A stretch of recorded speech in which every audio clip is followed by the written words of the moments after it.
Hey, I'd just like to welcome everybody. There's probably going to be a few latecomers, but my name's Lee. I'm with the library. We're very happy today to have Stan Wiest come to do a fantastic piano performance of some of the great standards.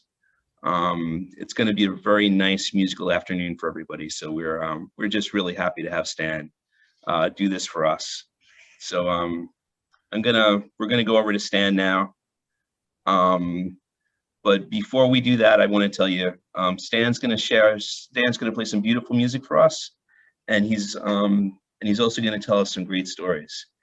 And what we're going to do initially is we're gonna have everybody muted, but at the end, if you like, you can unmute yourselves when Stan gives the cue, and ask him some questions about his great career in music and all the fantastic people that he's met through his career. So with no further ado, I'm going to turn this over to Stan and remove the spotlight from myself. And we are live. I first want to thank Lee Gundel and the Massapequa Library for hosting this particular event. The Great American Songbook is music of 1920s through 1950s, and this program is going to be a little bit different. I'm going to be dedicating the stories to performing musicians. So if you were or are a performing musician, and especially if you've ever worked in the supper club circuit, the hotel circuit, the piano bars in Manhattan, doesn't matter if it's around the country or Manhattan, you're probably going to recognize several of the stories and say, wow, I went through that. For those of you who've never done this for a living, some of the stories you might say, oh, that can't possibly be true, but it is. And in many of the cases, my wife was with me. So without further ado, I'm going to introduce two songs. People are most familiar with these particular songs when they see Great American Songbook. It's Night and Day and I've Got You Under My Skin by Cole Porter. And Cole Porter was very unique in that he wrote both the words and the music, and both these songs became synonymous with Frank Sinatra.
I used to perform at the Carlton House Hotel in Manhattan as pianist in residence.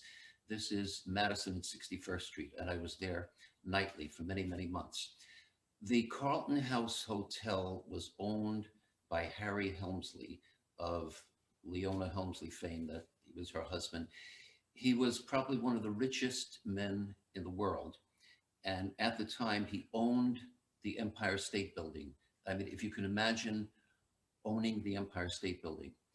And on opening night, Harry Helmsley came in for dinner, and the maitre d' came up to me and said that Mr. Helmsley is here on opening night, and he has a list of 15 favorite songs that he would like to hear.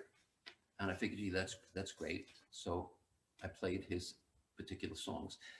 The Carlton House Hotel, as a very exclusive in-residence hotel, had clientele like the Onassis family, the Kennedys, Eugene O'Neill's wife lived there. You had a lot of dignitaries, representatives from the UN to different countries.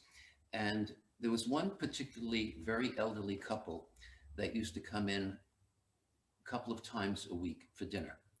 And I noticed that the gentleman would never be talking to her. He would just be kind of sitting and mumbling, and she would talk nonstop to him. So I asked the maitre d', I said, you know, what is this? And he said, oh, he's been deaf for 20 years, and she talks to him constantly, and he never answers her. It hasn't answered her for 20 years. And this went on, and I would see him occasionally getting up and going to the bar. It looked like to the bar, and then he would go back down. And one night I happened to be sitting in the bar on a break, and I noticed him coming up, and as soon as he got out of view, he rushed to the bar and said, give me a double martini, quick. And he would down it, and then he'd finish it, and then get to the end, and then hobble back. He was fine. For 20 years, he pretended that he was deaf. And I used to see this all the time. There was another woman who lived there, who came in once a week, and she hated music. Didn't matter what kind of music, she hated music. So I would get a huge gratuity to not play while she was having dinner. Kumana was written by Barclay Allen in 1947. I think you can enjoy this.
Carlton House Hotel, in my contract, I played 4 hours a night.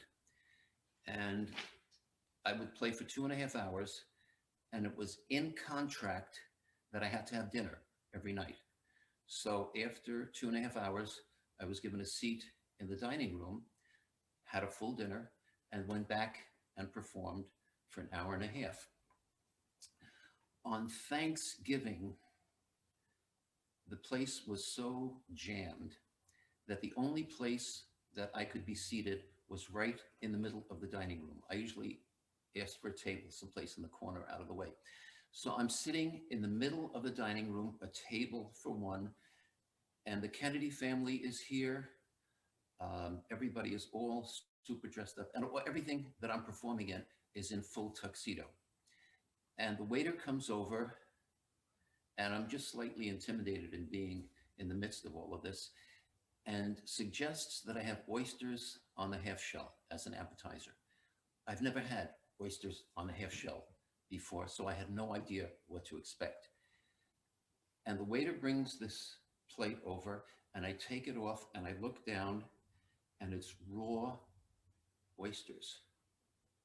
And I figure, I'm never going to be able to do this. Now, I'm sitting amongst people, so I try one oyster, and I put it in my mouth, and I thought I was going to die. And it spits out and lands on the floor in between me and the next table. Now I've got this oyster sitting on the floor in the Carlton House Hotel in the main dining room, and I'm trying to move my foot to pull the oyster away. I covered the plate and said to the waiter, that's fine, that's enough.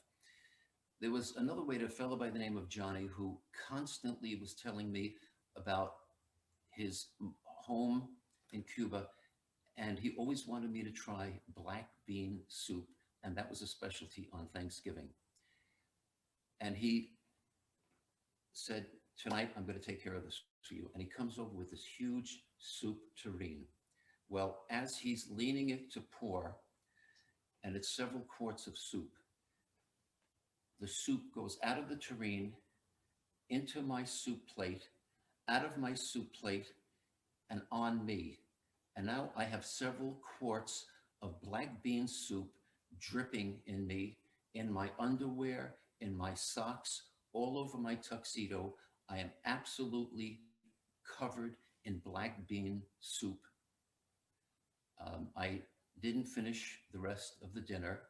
I went up to the piano, soaked, dripping black bean soup, picking black beans off my tuxedo. And the maitre d' comes up and says, Mr. Helmsley is here, and this is his request for another 15 songs.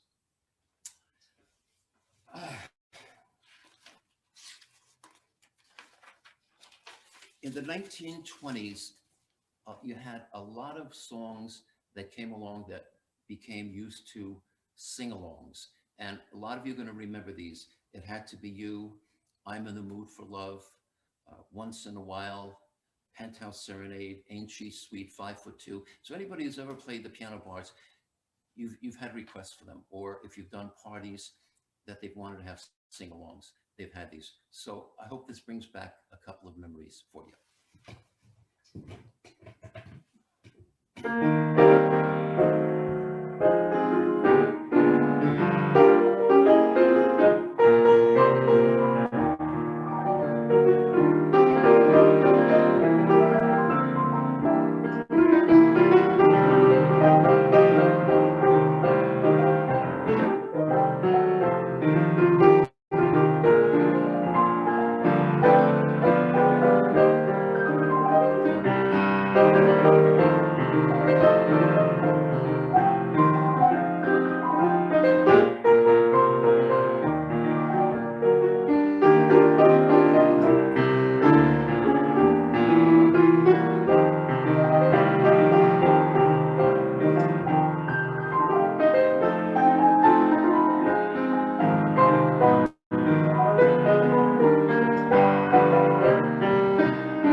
hope Brett brought back some memories of the older songs. I'm at the Carlton House Hotel, and I'm performing there 5 nights a week for about 10 months now. And we are the week before Christmas. And Mr. Helmsley has come in 5 nights a week for 10 months, 15 new songs every night, and I've played every single one of his songs. That's a lot of songs. Every one was different. So the maitre d' said, we're coming week before Christmas, and Mr. Helmsley wants to do the right thing with you for Christmas. And I figured, oh my God, here it is. My mortgage is going to be paid. And I'm invited to Mr. Helmsley's table. He says, please sit down. And he said, Stan, I know I've been giving you a list of songs every night. He said, and you have played every single one of them for me. So I want to thank you, show my appreciation. And he takes out his wallet, and I'm trying to figure out, oh, try not to look down, because this is going to be humongous. This is the jackpot. And I look down at the table, and there's a dollar bill. This is Harry Helmsley, the richest man in the world at the time, gave me a dollar bill as a Christmas gratuity. And I'm looking at this, and I figured he had to make a mistake. This can't possibly be. And he says, Stan, go ahead, take it. And he says, I'm a little short of cash, so tomorrow I'm going to have my advertising executive come in and take care of things with you. I don't remember what I played at the piano. All I know is when I went back to the piano, the maitre d' came up with another list of 15 songs for Mr. Helmsley. And I came home that night. I said to my wife, Mr. Helmsley gave me my Christmas bonus. And she said, oh my goodness, our mortgage is paid. And I showed her the dollar bill. The next night I went in, and maitre d' said, the advertising executive for Mr. Helmsley is here, and he would like to see you. So I take a break, and I go into the lounge, and he has this envelope that's thicker. And he said, Mr. Helmsley is so sorry, he was a little short of cash last night, but he has something for you to make up for it. And I figured, okay, this is it. And he says, open up the envelope. I want to see the look on your face when you see what you're getting. And I open it, and it's 2 tickets to the observation deck of the Empire State Building, which Mr. Helmsley owns. And the executive says, the only thing, Stan, they expire in 2 weeks. So you have to use these 2 tickets in the next 2 weeks. I still have the dollar bill at home, and I still have the 2 tickets to the Empire State Building at home. I don't know what more to say on that. One of the greatest operas of the 20th century was called Porgy and Bess. It's a Great American Songbook written by George Gershwin. And Porgy and Bess was very poorly received and didn't become popular until after George Gershwin died. It was revived and performed by the Houston Opera in 1976, and then a very brief performance on Broadway from March 10, 1953, and then it closed on November 28th of 1953. I was very fortunate to get a ticket to see it at the time. And this is my arrangement. I call it the Summertime Suite from Porgy and Bess.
gone to Hofstra University and I was very fortunate to have gone on a full piano scholarship for classical music.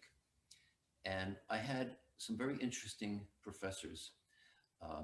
One of the professors that I had to take a string class where I had to learn all the string instruments.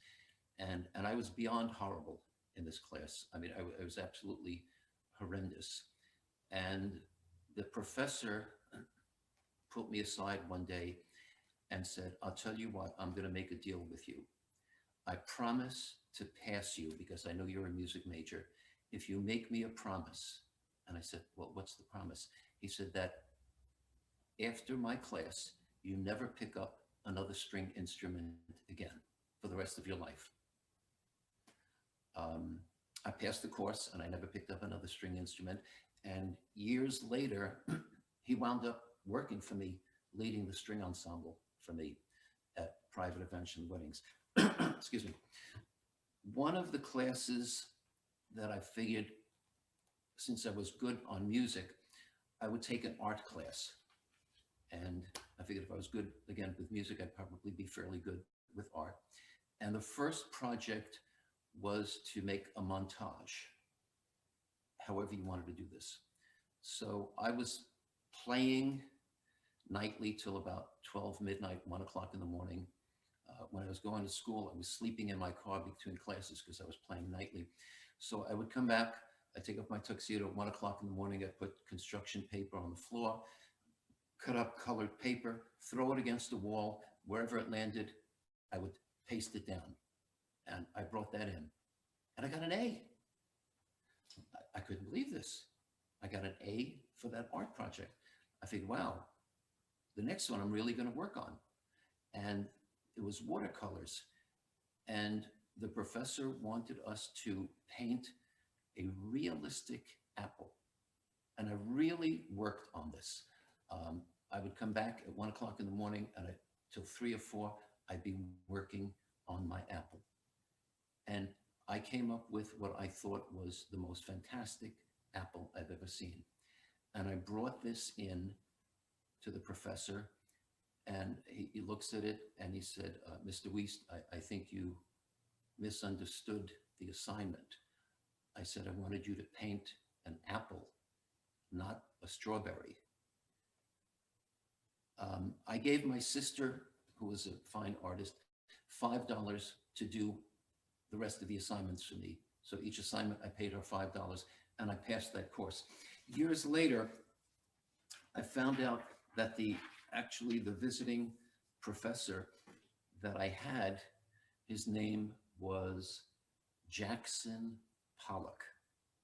So I can say I studied under Jackson Pollock and I got an A for my montage. In my senior year at Hofstra, because it took me 4.5 years to graduate because I was constantly on tour and performing, I opted for a piano recital rather than for writing a thesis. And I needed one course to finish off my degree. I needed 3 credits, and I figured, well, philosophy has got to be a snap course. And this was a course that was 8 o'clock in the morning, Monday, Wednesday, and Friday. So after performing Sunday night, I had about 3 hours sleep before I had to get up and take this 8 a.m. course. And I was so lost. My grade wasn't even as high as an F. I was beyond lost. I had absolutely no clue of what was going on. And I knew I wasn't going to graduate, but there was nothing I could do, so I just concentrated on the piano recital. I rented a Baldwin concert grand piano, and it was delivered on Thursday at Hofstra. And that night I was practicing it, and unknowns to me, my philosophy teacher had come into the room and was listening to me practice. And he said, I didn't know that you played piano. And I said, yeah, this Sunday I'm having a concert recital. And he said, you know, you're failing my course badly. I said, yes. And he said, you know, you're not going to graduate. I said, yes, I know that.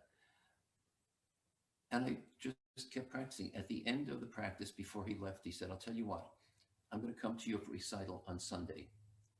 and I'm going to grade you for your philosophy course based on what you do on Sunday. I got a B+ for the course, and I graduated. Just goes to show you how incredibly nice some people can be.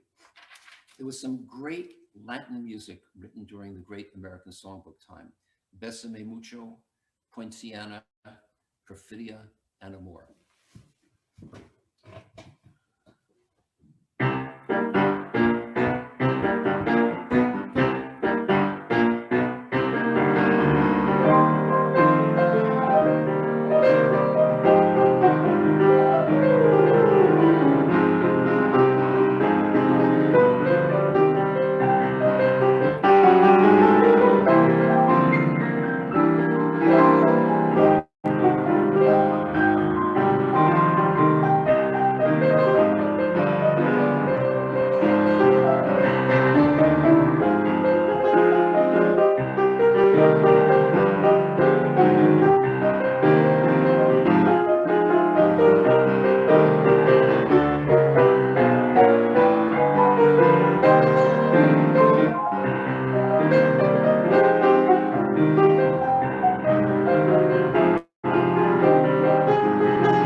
Any of you who have played the piano bar scene, you know you're always going to get somebody who's going to come in with, I'm going to stump the piano player. Now, I have a fairly large repertoire, and when I used to play the hotels and the clubs, I used to try to cap everybody's requests. There was one character who would come in, and the first time he came in, it was a supper club in Manhattan, and it was this very elegant piano bar, and we're doing a lot of Sinatra things. And he said, do you know the Barcarolle?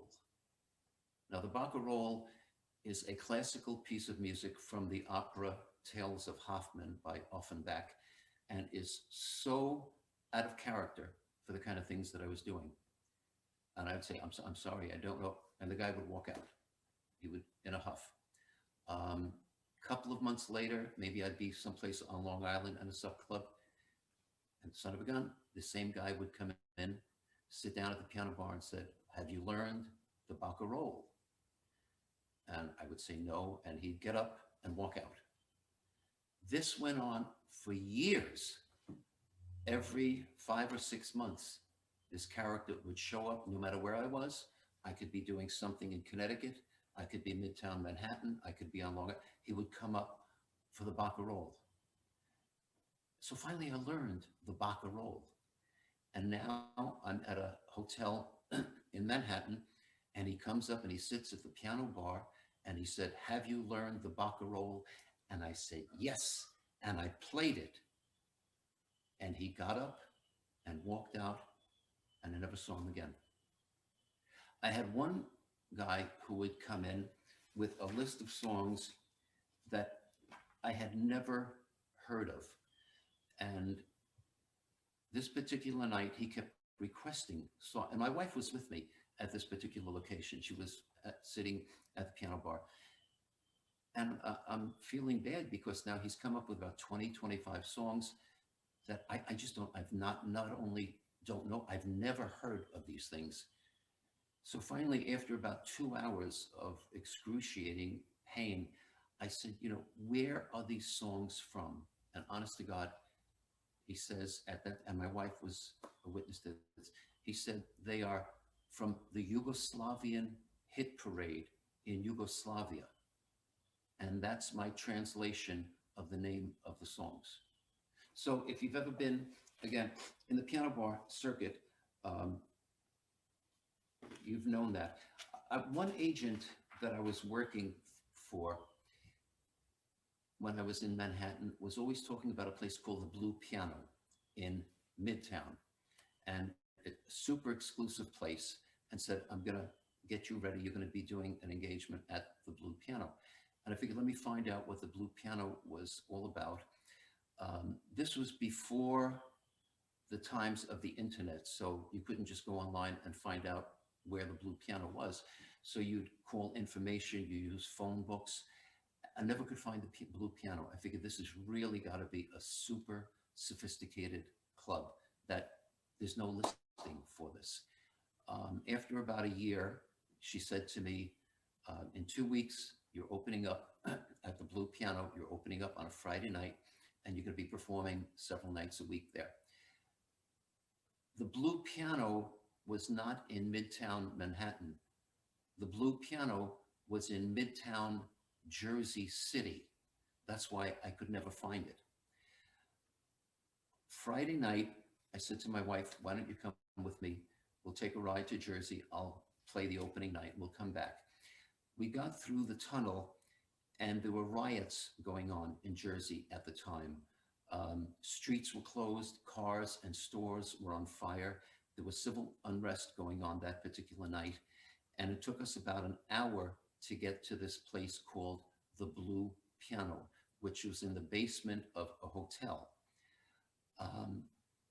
I got in there, and the bartender said, oh, I thought you were starting tomorrow.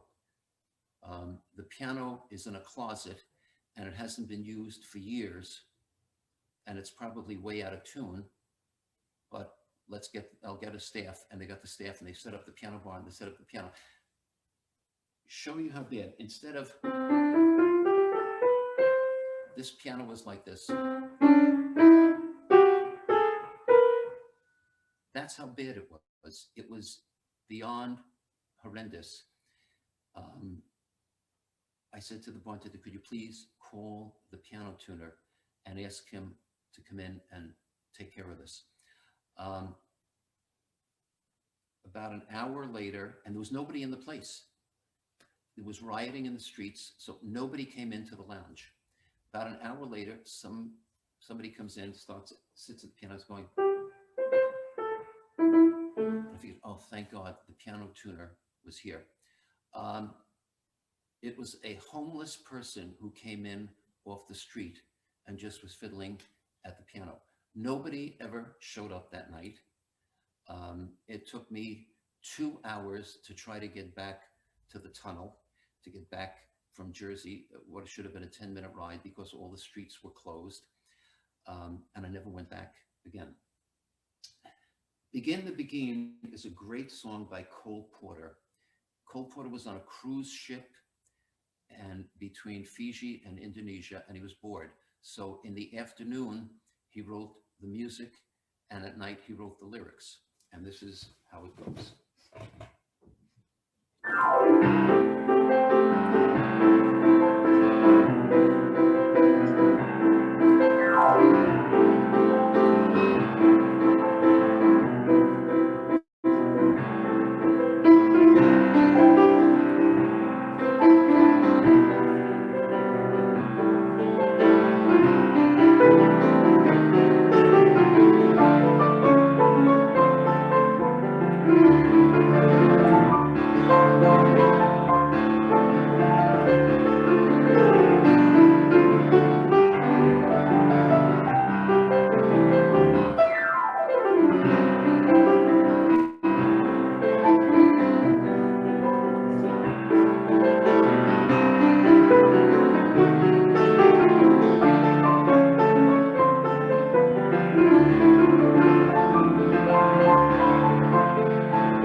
Some great blues that came out from the American Songbook.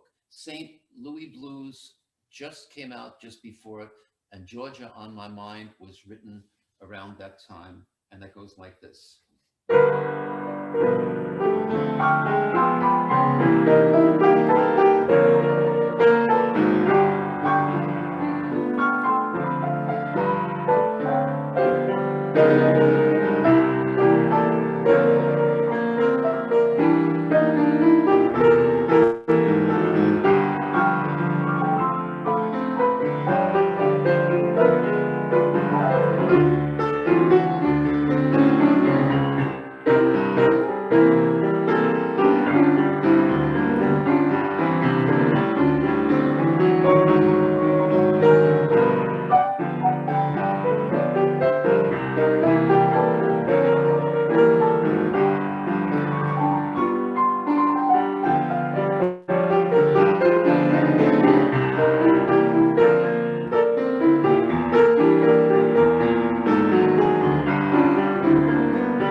as a young guy, 20 and 21, I was interested in performing. I was not interested in a serious relationship. And I guess some of the girls I dated, they were a little bit older than me, and they had different ideas. One particular girl that I was dating, just in my opinion, was kind of casual. At the end of one date, I brought her home and she said, my father would like to talk to you. I have no idea what this is about. So she brings me into his den and she leaves. And the father said, sit down. And he said, I know you've been dating my daughter, and I know being a musician is rough to earn a living, but my daughter really loves you. And when the two of you get married, I will make sure that you never have any financial worries again. She came into the room and the father left. And I said to her, I said, excuse me for a minute. I left my cigarettes in the car. And I went out to the car and I took off. Another girl that I was dating, I was performing in the Catskills at one of the resorts. And I would come home one day to take care of things and, would see her and go out. Again, nothing serious. And she said at the end of the night, she says, instead of going home, she says, why don't you stay over at my place? My mother and I live upstairs and we have a basement apartment, and you can stay over there. It'll make it easier rather than going home because you have to go back to the mountains tomorrow. So I said that was fine. So I stayed over. I slept in the basement apartment. And when I woke up that morning, I could hear her and her mother in the kitchen. And she's saying to her mother, he is the one. This is the one that I really want to marry. Again, this was not in my foreseeable future.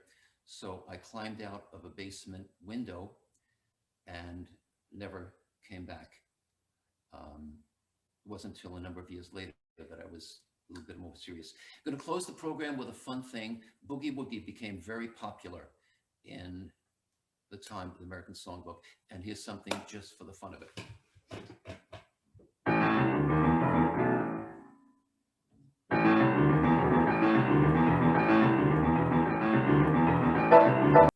And the Massapequa Library, again, for giving me this wonderful opportunity. And it has been a pleasure performing for you. If anybody has any questions, I said to Lee, I'd be more than happy to answer. And at this point, I guess I'll turn it over to Lee.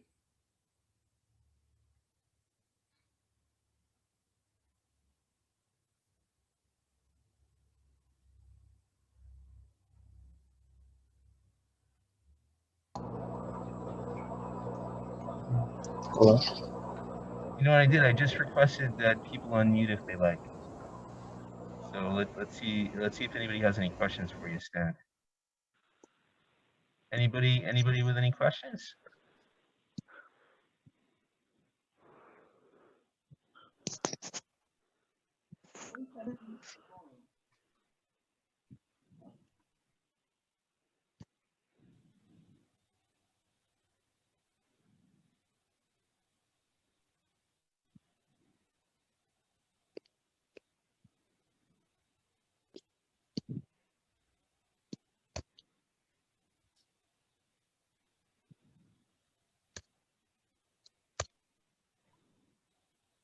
If somebody is saying something, Well, I'll tell you, like, I tell you, this was a fantastic concert, Stan. We were all so happy that you were able to come down and do this performance. I mean, virtually, but it really was fantastic. I'm sure everybody enjoyed it. If anything, like, take yourself off mute and give some applause here, right? Yeah, there you go. Very good, sir. We're so happy that you were able to do the performance for us, and hopefully we can have you down again. And thanks for like being such a great musician, such a dedicated guy, and thanks for dedicating the show to the gig workers out there. I mean, that's just so important. So